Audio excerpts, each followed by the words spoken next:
guys, is that if you give me a chance, if you give me the opportunity to branch out from just making weapons, I can promise you, I think I can promise you, you will be so glad.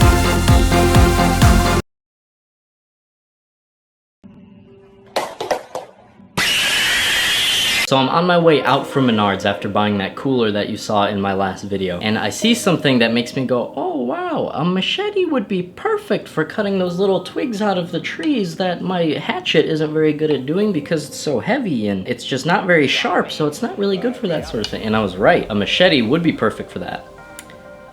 A machete, not this camouflage handle tactical bread knife. This, my good friends, is the Camillus CARNIVORE, and believe me, it would be the ultimate tool and the ultimate weapon if the blade was as edgy as the name. Part of the reason why you can't really sharpen it that well is because it's made of this gimmicky titanium bonded steel alloy, which is basically shorthand for it's pretty hard but it sharpens like a graham cracker. The best way I could describe the sensation of trying to chop a twig out of a tree with this thing is like if you were to take a rubber band and put it on the floor and try to smack it in half with a bamboo skewer. It's not heavy enough to be a good chopper, and it's not sharp enough to be a knife. Literally the most effective thing that I used it for the whole entire camping trip was pounding pegs into the ground. My first hint should have been that it was sold as my first hint should have been that it was sold on top of a pile of like 30 other ones on sale for like half off. My second hint should have been that it was sold as a multi-tool rather than as a knife. And that can be reasonable, I guess, sometimes, but it was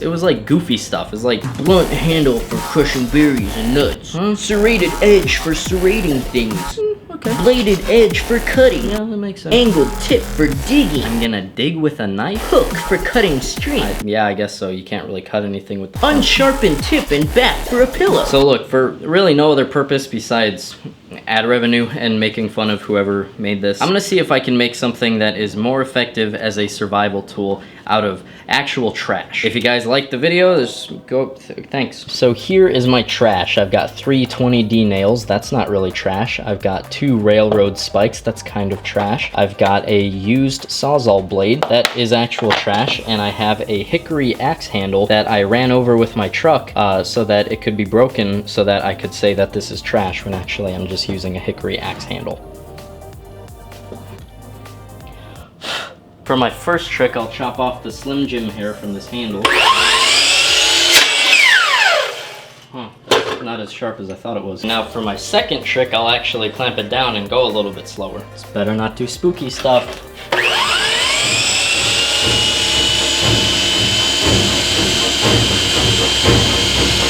Never do a Slim Jim! Alright, there's still a little bit of funny business going on right here, so I'm gonna trim it off with my knife. Remember, it doesn't have to be perfect, this is trash. Now I'm using this Tupperware lid as a makeshift dustpan, or dustpan, as my British followers might say. I don't know if you actually say it like that, I'm just going by the way you say saucepan. Now I'm about to do something funny. I'm gonna slice down the middle of one of these railroad spikes and bend it around the handle to be used as those brackets that you see me attaching machetes to axe handles with. Attaching blades to axe handles on my channel? Serious?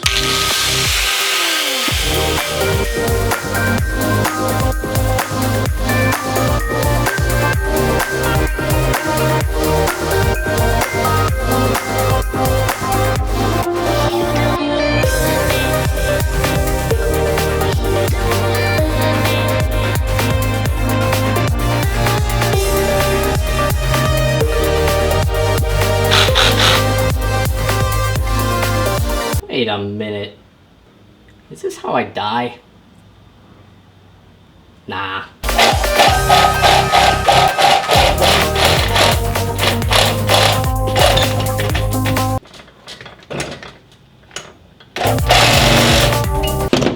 Nah, too scary.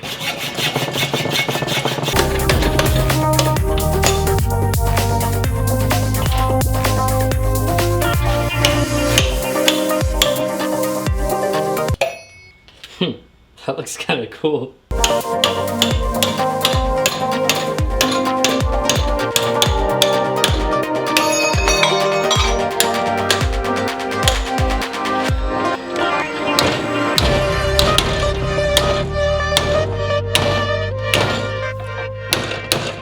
All right, now here's my goofy plan. This goes in here, and that goes right there. Kind of squish these two ends together, and it pinches everything really super hard. Now you'll notice right here, the blade sort of comes off of the handle right there. I actually want this to lay inside the handle. That means I will have to cut a little bit of a notch right here. What is something the exact width of this blade, and also like a saw type thing that I could cut into here? That's good. I'm actually gonna snap this off right here.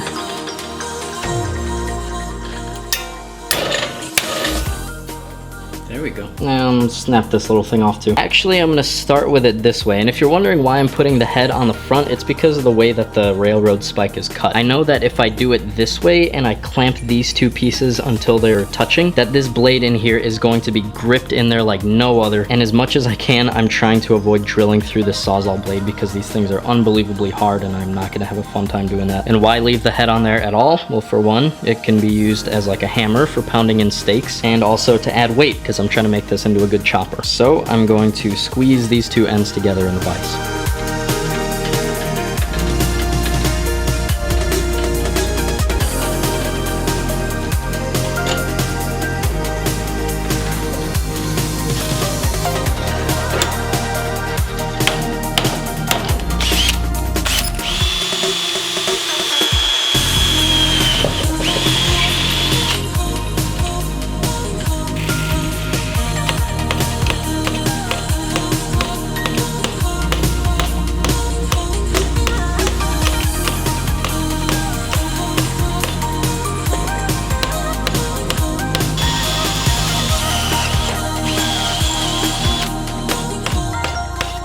Now I guess I gotta do the top one. I don't really want to do this again on the top. I mean, it would look pretty cool, I guess, but yeah, I wouldn't be able to use this front edge for like cutting stuff on flat surfaces. So yeah, I think I'm gonna forge flatten this one.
I hunger.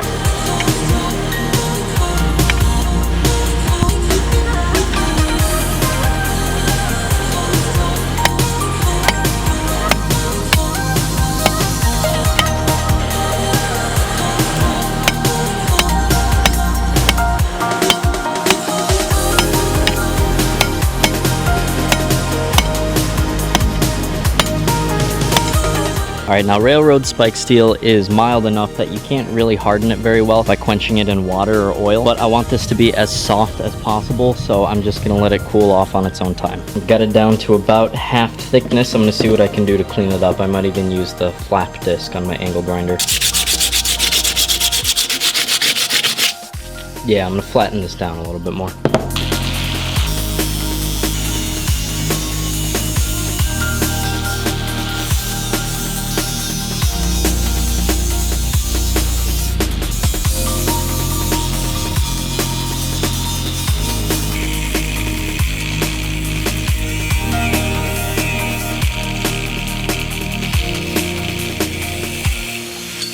Alright, the bar is 6 inches long. I'm gonna mark it at 3.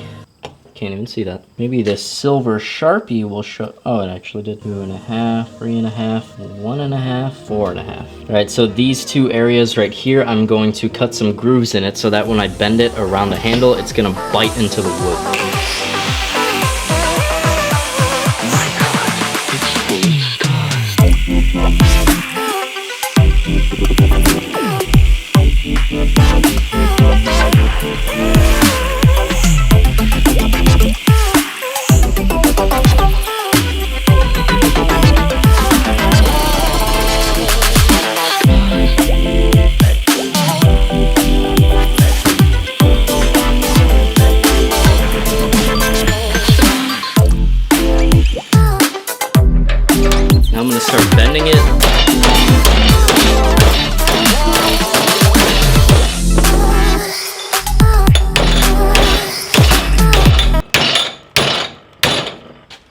nice.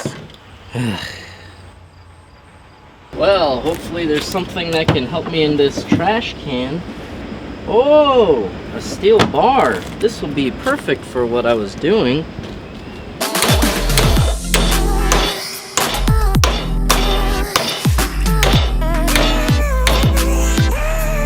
Let's get going. Jeez.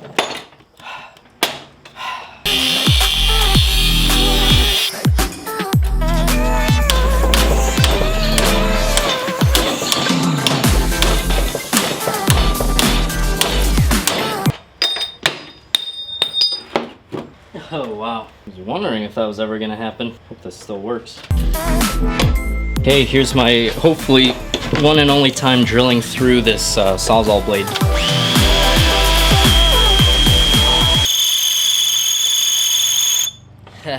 That is the sound of drilling through hardened steel. Let's hope some cutting fluid can do something. Sheesh. I knew it was gonna be like this. I'm gonna try to sharpen the drill bit. It's gonna be really, really rough, but sometimes it works.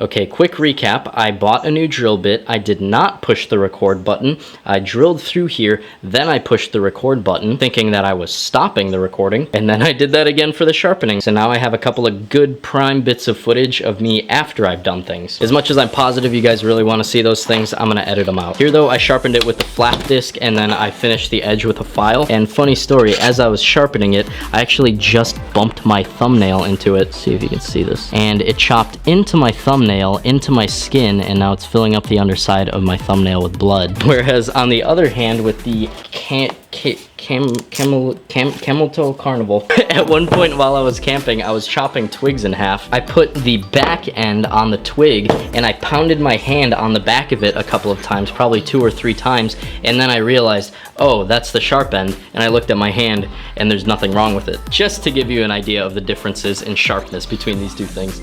So now we gotta test these things out. Oh, I forgot, before I drilled into that metal, I had a pretty cheeky remark. I said, I just went to Menards and bought a new drill bit instead of trying to sharpen that one. Hooray for trying to solve all of your problems with money.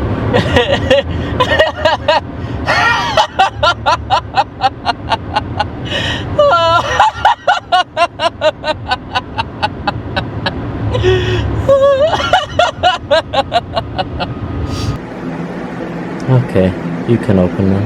Now, I've been hinted by some cheeky subs that this blade has the unique ability to snap in half when you hit a twig with it. Again, great quality for a graham cracker, not for a blade, and that is why I am wearing this thing right now. So I'm putting this down, and then I'm gonna hack a few of these twigs off.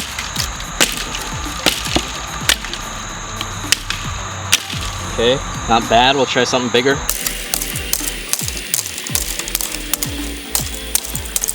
Okay, let's try some hard hits.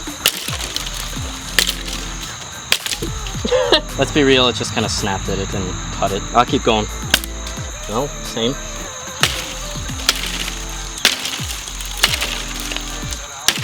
All this stuff is dead. It's just kind of snapping. Let me go find a live tree. All right, this seems pretty live. Try it out.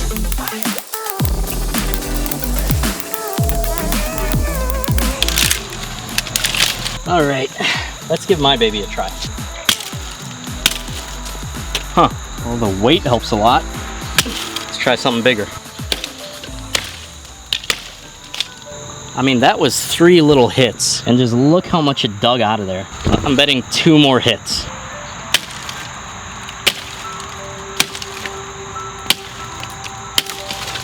Whew, shoot, it wasn't 2, but it wasn't bad. All right, now this one, see how many hits it'll take. Dang! Nice.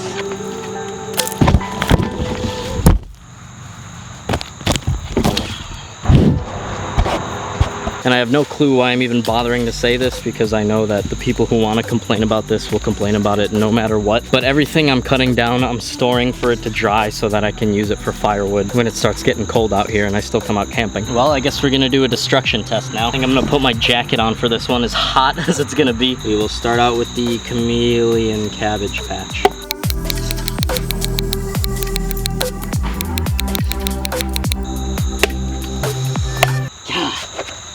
Ah! The shock on this handle is awful. I'm pretty sure the tang comes all the way up to the front right here, and geez, every single time it hits, my pinky just feels like it's getting slammed in a door. Oh my gosh, it's horrible. See if I have any gloves. No, no gloves. I don't know if I can take much more of that. I'm like trying to keep my pinky off of it, and it's just shaking all the way to it. Oh man, jeez. Just like right up in here. God, I wouldn't be surprised if there's like a hairline fracture there. Oh man, it hurts. Let's switch hands, I guess.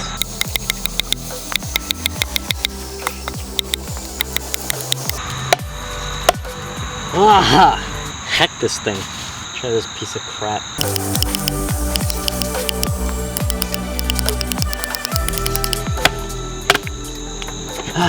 Well, it's a lot heavier, but it's not annihilating my hand, so that's a definite plus. Definite downside is how narrow the cutting surface is. Chopping through something like this is obviously going to be really unrealistic, because especially once you get down to like halfway through, you're going to be needing really extreme precision to keep it lined up with the cutting surface. Something more like this is more realistic though.